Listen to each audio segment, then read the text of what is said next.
લક્ષ્ય ન્યૂઝ, એક નજર, એક લક્ષ્ય. કલોલ નગરપાલિકા દ્વારા નવનિર્મિત ડોક્ટર બાબા સાહેબ આંબેડકર બગીચાનું લોકાર્પણ કરવામાં આવ્યું. કલોલ રેલવે પૂર્વ વિસ્તારમાં પાણીની ટાંકી પાસે કલોલ નગરપાલિકા દ્વારા નવનિર્મિત ડોક્ટર બાબા સાહેબ આંબેડકર બગીચાનું લોકાર્પણ કરવામાં આવ્યું. શહેરમાં હરિયાળી વધારવા અને નાગરિકોને આરામ તથા મનોરંજન માટે સારું જાહેર સ્થળ ઉપલબ્ધ થાય તે હેતુથી આ બગીચો તૈયાર કરવામાં આવ્યો છે.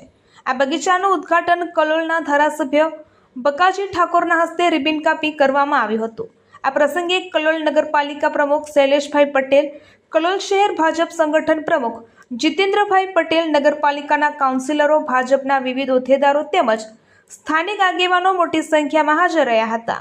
આ કાર્યક્રમ દરમિયાન બગીચા ખાતે સ્થાપિત ડોક્ટર બાબા સાહેબ આંબેડકરની પ્રતિમા સમક્ષ દીપ પ્રાગટ્ય કરવામાં આવ્યું હતું. ત્યારબાદ પૂર્વ વિસ્તારના સ્થાનિકો દ્વારા ધારાસભ્ય બકાજી ઠાકોર, નગરપાલિકાના પ્રમુખ શૈલેષભાઈ પટેલ અને શહેર ભાજપ પ્રમુખ જીતેન્દ્રભાઈ પટેલનું ફૂલહાર તથા મોમેન્ટો આપી સ્વાગત કરવામાં આવ્યું હતું.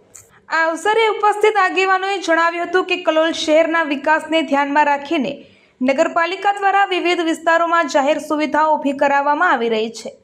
શહેરમાં બગીચાઓનો વિકાસ, રસ્તાઓનું મજબૂતીકરણ, ડ્રેનેજ વ્યવસ્થામાં સુધારા, સ્ટ્રીટ લાઇટ સુવિધા, સ્વચ્છતા અભિયાન તેમજ પાણી પુરવઠાની સુવિધાઓને વધુ સુદૃઢ બનાવવાના પ્રયાસો કરવામાં આવી રહ્યા છે.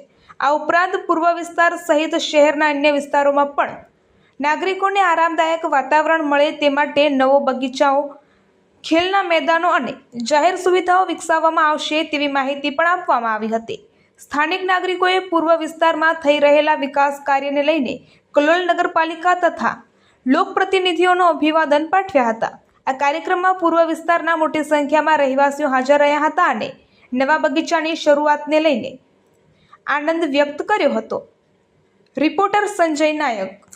આજ રોજ કલોલના પૂર્વ વિસ્તારમાં એક ગાર્ડનનું લોકાર્પણ કરવામાં આવ્યું. એનું નામ ડૉક્ટર બાબા સાહેબ આંબેડકર આપવામાં આવ્યું છે. અને હવે બ્રિજનું કામ જે અટક્યું હતું તે પણ 44 કરોડના ખર્ચે ટેન્ડરિંગ થઈ ગયું છે. એક અદ્યતન સ્મશાન ગૃહ બનવાનું છે 1 કરોડ 65 લાખના ખર્ચે. આ ગાર્ડન 2 કરોડ 20 લાખના ખર્ચે તૈયાર થયો છે.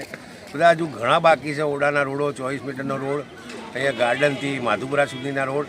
પૂર્વની અંદર ભારતીય જનતા પાર્ટી આવ્યા પછી 5 તો નવા બોર બનાવ્યા છે અને હજુ પણ નવા કામો આ ડામરનું હોળી પછી બધા કામો ચાલુ થઈ જશે મજૂરોને આવ્યા પછી. એટલે પૂર્વની ભારતીય જનતા પાર્ટીએ પૂર્વના નાગરિકોની પૂરેપૂરું ધ્યાન રાખીને કામ આગળ ધરેલ છે.